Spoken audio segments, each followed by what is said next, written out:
Are you someone who hates using a metronome, or you just really struggle to stay in time with it while you're playing drums? Good news! In this week's podcast, we are talking about how you should use a metronome, why you should use a metronome, and some cool exercises that you can do that aren't just listening to it shouting 1, 2, 3, 4 at you. So, without further ado, let's get into it.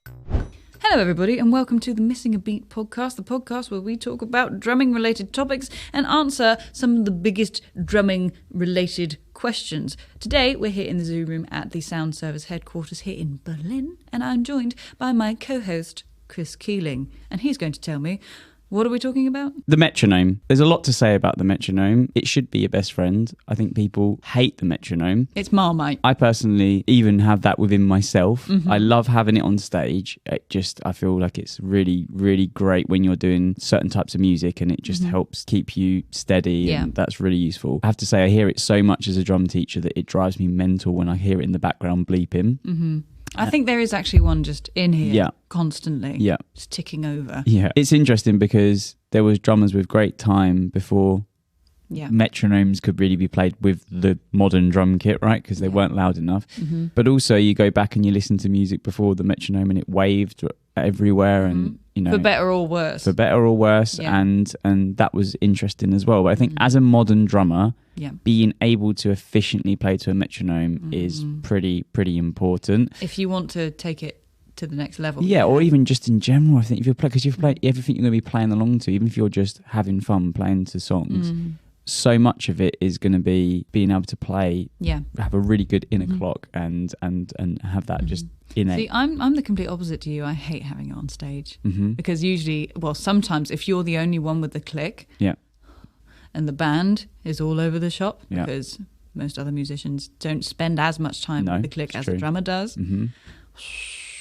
The first couple of times I tried it on stage was a train wreck. And I didn't have any way to turn it off either. I was just playing, the metronome was just clicking, and I just ignored it as if it wasn't a thing. I think that's my worst nightmare. It's horrible. And this was when I was younger, but I then realised if you are really authoritative, if that's a word, with your drumming, almost anyone at any level, and I've played with real beginners when we've been doing showcases with the metronome in my ear, no one else has got it, and I'm like, no, this is the beat. I ain't shifting. Like, this is where we are. You know, we're doing it to a metronome, and that doesn't matter if they're a real beginner, what age they are. I'm like, this is what we're doing. And you know what? If you hold your ground, 99% of the time, people stay with it. Yeah, I mean, I actually prefer using it in a practice context, and weirdly enough, I don't know if this makes me some kind of psychopath, but I find it quite relaxing, even if it's the metronome going 1E and a 2E and a. Yeah, I find that less annoying actually than the click. I think it just resonates of it as well. It's just like because it's so repetitive and the same the whole time. They both mean the same thing, but like I just find that you sink into it. And you sink into whatever you're practicing, and you have the reassurance that the timing is perfect. So you can just let that side of it go. Exactly. And let your muscle memory develop with the perfect timing. And it's kind of...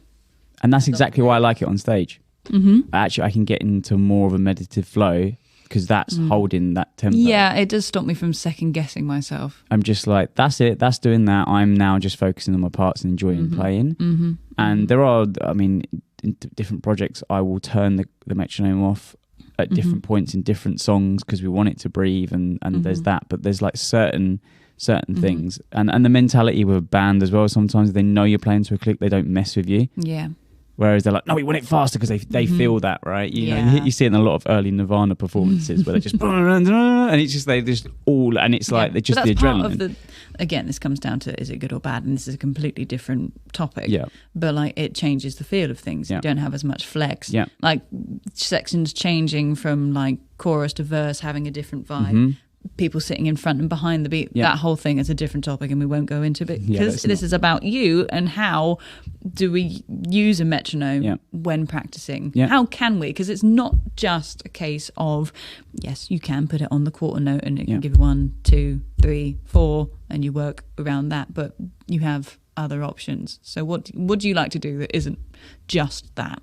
So we were talking in one of the other podcasts about when you go really slow. So we were talking about going down to 45 BPM. That's really hard with on quarter notes. Really hard. So if you up the pulse to eighth notes, then that helps straight away. So instead of it just being 1, 2, 3 and 4 and 1, now you have that going, or 3 and 4. That all of a sudden helps give you more kind of, this is where I am, right? So that's so useful just for that. And as you mentioned before, you can then, if you are playing 16th notes and it's 16th notes of the metronome, you have to make sure everything isn't flamming and it's perfectly in unison. So it's really good for that. Basically, you get different you get different benefits from doing either. If you have metronome shouting 16th notes at you and you're trying to be really precise, and I see it as a fine-tooth comb for your playing. That's how I think of it, and that's why I find it so relaxing, because you're just ironing out all the little kinks.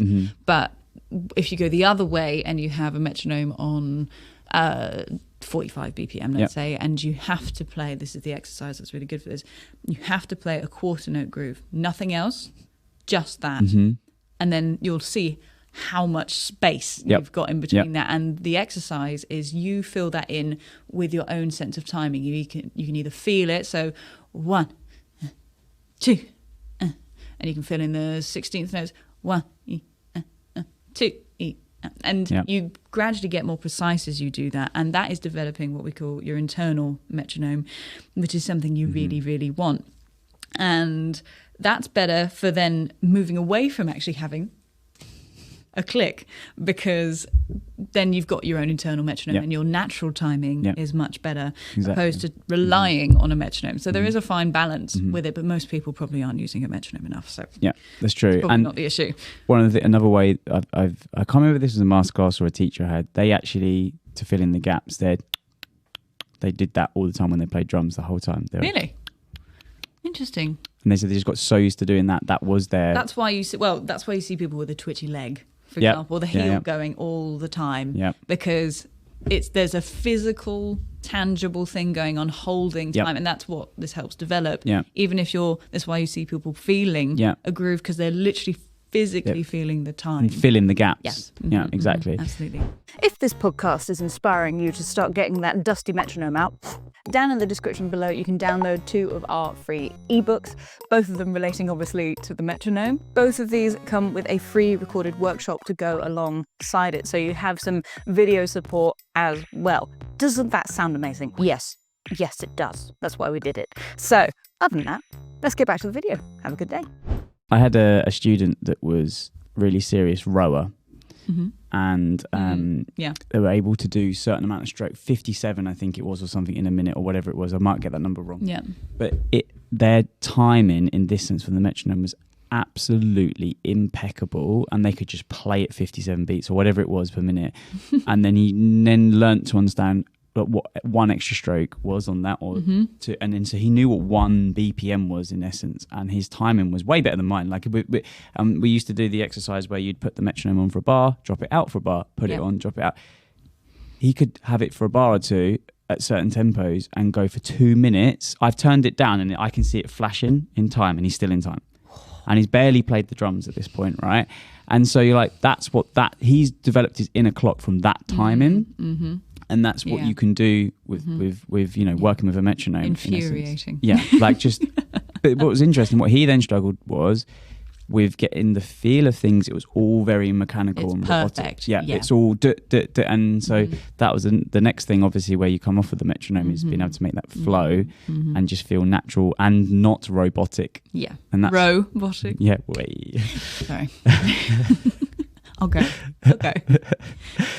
So that's that, and I think so that I'm just touching upon the metronome dropping in and out. Yes, there's that. That's right? a different exercise. It's a different exercise that where it can drop in and out. You have it for a bar, it drops out for a bar. It's comes kind of the in for a bar. extreme version of the slow metronome. Exactly. But you're only given 1 bar of click a quarter note. Yeah, well, you can do all combinations. Whatever you like. You can do all combinations. I know the questions we all, how do I do this? You haven't got a person muting it or turning it on and off. Our weekly download ebook, you can sign up to the newsletter, and there is a book that we come in at some point in the future called Click Work, and it's going to have all of this there for you. So it will drop in for a bar and then drop out. It will do 2 bars in, 2 bars out, 1 bar in, 3 bars out, whatever, all the combinations you need at different tempos, and you just click on the different one, whatever it is you want to work on. I need to give that a go, actually, because it's not an exercise I've done before. It's so hard. It even goes to the point where you start with a bar of click and then the click goes only on the E's.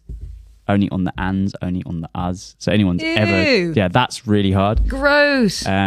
So those are really interesting. But that actually reminds me of a different exercise you can do, because you can do what we call displacing the click, which is actually what that is. That is what that is. What it does, the problem is if you just try and play it on the E from the start, it's really hard to even get into it. So if you've got a bar or two where you're playing normal click, then it transitions over. It enables you to try and hold it and get some comprehension of it. So I found that's been the best way to get people into that. Oh, that's gross. And what's funny is after like 2 weeks, even somebody that's quite beginner can play quite well with that. And the reason why that's more important than landing on the one is because it just, again, it's the gaps that you've got to understand where they are. So, and one thing just to mention, you were talking about the 45 beat per minute and playing bang on. We haven't talked about this, which I feel is pretty important. With that exercise, you want to try and cover the click. If you're playing with a metronome that's true. Out loud, especially sometimes it's hard with headphones on and electric kits, but turn the click down enough so then when you hit any drum, it should cover the metronome. Yeah. That means you are playing, if you can't hear the metronome, you're playing perfectly in time. As soon as you hear that click coming through, even somewhat, you're ahead or behind, and then you might want to try and do that. You mentioned about maybe making the snare drum slightly late, then that's a thing you can go into. That comes later. Yeah, but the thing that most people struggle with is getting the kick drum to be bang on. The snare and the hi-hat normally fine. The kick drum is the one everyone goes early. Yeah, I don't even think mine's perfect. No, mine isn't. I have to keep, every time I go and rework on this. So that's a fun thing, because this doesn't matter what tempo you are. You can just try and do that and cover the click. That's a really, another thing. If you have any more questions about metronome / timekeeping / exercises, or if you have any that you use yourself that we haven't mentioned, then leave them down in the comments below. Have a good day. Big love. Mwah. This lighting makes it look like I'm trying to interrogate you. I promise I'm not. All I'm telling you to do is to like, comment and subscribe. And also, if you like this video, there are more just like this one here. That's all. And also, where were you on Wednesday 20 years ago?